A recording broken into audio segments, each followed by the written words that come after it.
first thing I wish I knew is that unlike school, you don't learn things over and over again. Like, you don't have like revision sessions, recap sessions. You don't necessarily have things at the start of the lessons where it's like a few questions about the content in last lesson. It's nothing like that. The teachers, they literally teach you it once. You go through the curriculum or the book or whatever, literally page by page by page once, and then it is up to you to go back.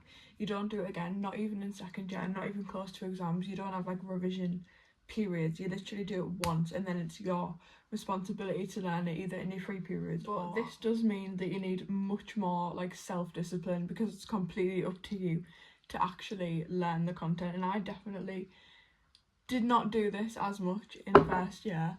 I definitely did when I first started, but then I like kind of started slacking.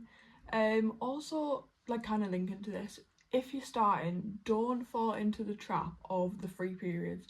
So when you first start college, you'll have free periods, a lot more than you did in secondary. Obviously you probably had none, and you'll think, oh, this is like great, I have so much free time. And you'll probably, like, the free periods are not basically a chance for you to go to McDonald's or go for a walk or go out with your friends. Free periods are supposed to be designated study periods, so you don't really have more time because you're supposed to study in them periods. And a lot of people, when they first start college, fall into the free period trap, where they think that that's what it's for, just like hanging out with your mates, having a free period basically. You really, really need to be using those free periods to revise. Otherwise, because you do only go through the content once in A-levels, you are low-key kind of. So you definitely need a lot more self-discipline, because if you don't want to do something, there's no one to force you to do it. If you don't want to revise or whatever, that's on you. Even if the teachers do like set you homework, a few, like, if you don't do it, they'll be like, where is it? But then they'll just kind of leave it. But if a teacher sets you homework, they're not going to chase you for it, they're not going to ring home, they're not going to do anything like that. If you don't do it like that, just it falls on you, you know? So it is literally completely up to you kind of whether you do well in the A-levels or not. Okay, next, it is much more normalised to kind of be alone in and around college.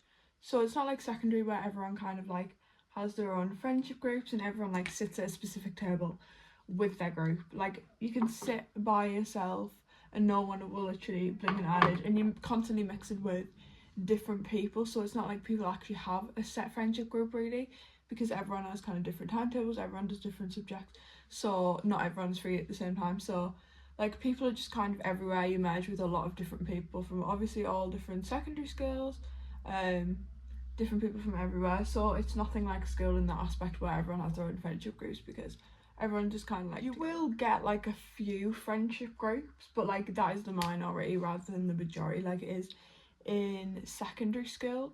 But I mean, because a lot of my friends have different timetables, some of my friends aren't even in school, college a lot, because they're at placement. I often go and sit alone in the libraries, in the study rooms, in the canteen sometimes, or eat lunch alone, and it's like really normalised.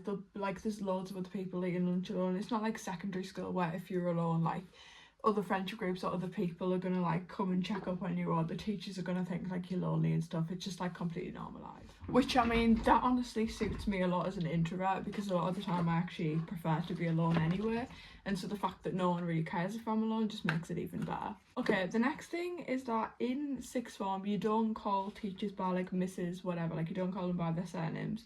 You call all of the teachers by their first names. And when I first started college, and I know when a lot of people first started college, it's so odd, like, because all throughout primary school, all throughout secondary school, all throughout the rest of your education, you've been taught like it's rude to call teachers by the first names. You have to call them by their surnames and like address them as like Miss or Sir or Mrs. or whatever. And so it's so odd. Like, there was definitely a few times where I would accidentally trip up and like say Miss, but some of the teachers in my college actually get offended if you call them like Mrs. and then their surname, or Mr. whatever, you know what I mean? They'll actually get offended if you don't call them just by their first name. So yeah, that's like a really simple thing, but when I first joined sixth form, and I know when a lot of other people first joined sixth form, it feels like completely different, because it's just like you've been taught not to do that your whole entire like school life. So that is just a thing where I would like say to people, if you are starting college, just make sure that you know. Okay, so the next one is, in college you're gonna have like 10 times the amount of notes than you did in secondary school. Trust me. In college, you're literally going through like a whole entire notepad for each subject, like every month or so, to be honest. Like I do biology, maths and geography. I have so many ring binders, absolutely full to the brim of notes. I have revision cards, I have literally so many notes, and so because of the amount of notes you have to find a way to stay organised. So I use like wallets for my revision cards, I use ring binders. Also, do not take your whole ring binders into college every day. That is a mistake a lot of people make. They'll just buy like 3 ring binders, one for each subject. They'll fill them up as they go, and then they'll take the whole ring binder into school.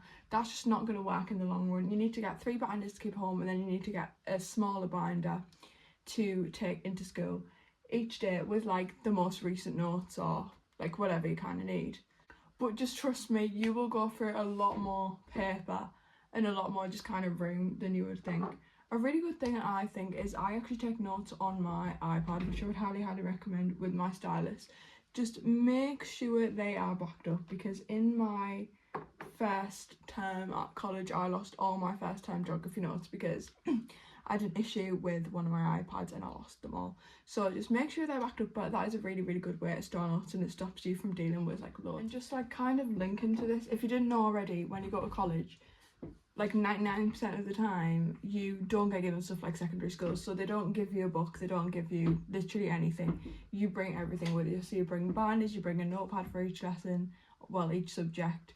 You bring like all your stationery, literally everything you need to bring, because colleges don't supply you with anything like the secondary schools do.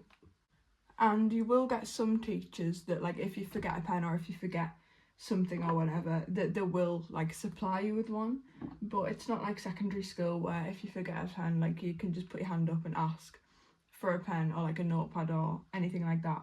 Some of the teachers will, some of the teachers will say like at this point, like you're old enough, it's your responsibility. If you've got your pen, then you're gonna either have to ask someone or just figure it out, because like you're old enough now, you know. So you have a lot more responsibility definitely overall in college than you do in secondary school. The last tip, and I know this is one a lot of people are worried about because it's one of the biggest changes when you move from secondary school to college, but obviously in majority of colleges you now wear your own clothes, you don't wear a school uniform. Obviously there is still some way you do wear a school uniform, especially if it is part of a secondary school, but majority of colleges you're wearing your own clothes. And I know a lot of people when they're first starting college are kind of worried about what to wear.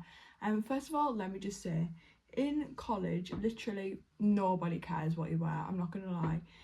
Because it's a mix of so many like diverse people from all different secondary schools, like all over. There's people from all sorts of different styles, all sorts of different backgrounds. You'll have like grunge, preppy, whatever you want to call it. You'll literally have people from all walks of life, of people wearing all sorts of different things. So that is the first thing I'm going to say. No one cares. It's completely normalised. Like people go into college wearing the craziest stuff and no one even bats an eye. Everyone just has their own styles, their own sense of fashion. However, I do understand why some people would still be worried about it, and I was worried about it when I first started college. So I'm going to give you guys some like safe options and kind of things that you could wear if you first start in college, just to like get more comfortable. So I'm going to give you guys some like common options that a lot of people wear if you just wanted to like blend in for your first few days of college or whatever. I'll give you guys some ideas. Okay, so in terms of winter, I would say 100% majority of girls are going to be wearing jeans. So I would say get yourself a pair, at least one pair of jeans. And then a lot of the girls in the winter will just wear a pair of jeans with some sort of sweater. So they have striped sweaters, plain sweaters. This is like a typical example of a sweater that someone might wear. So this is like an example of an outfit that I would wear in the winter. And then like I also have, this is one of my go-tos, just a plain Ralph Lauren pink sweater, but all sorts of different sweaters, like striped ones, anyone's wrong. But jeans are always good because I'm going to show you some outfits with the jeans as well. But obviously you won't be there for a lot of summer anyway, because most colleges break up a lot earlier than schools, so you don't need that many summer outfits really. For boys in the winter, some of them do wear jeans, like especially darker jeans. A lot of them will wear like sweatpants and just hoodies, stuff like that. Okay, and then another one of literally probably the most popular option for girls that I see wearing around the college, but is tank tops. Now I would 100% recommend the Hollister tank top. So this one is a Hollister tank top. You'll see a lot of people wearing these kind of tops. But they do them in all sorts of colours, all sorts of design. I have some pink ones, I have a bunch of different colour ones, and then depending on the temperature you compare these with jeans. This is probably the most popular outfit overall is definitely jeans with some sort of tank top for girls. I would say boys, a few of them would wear vest tops in the summer, but I would say a lot of them would just wear t-shirts all year round no matter the temperature.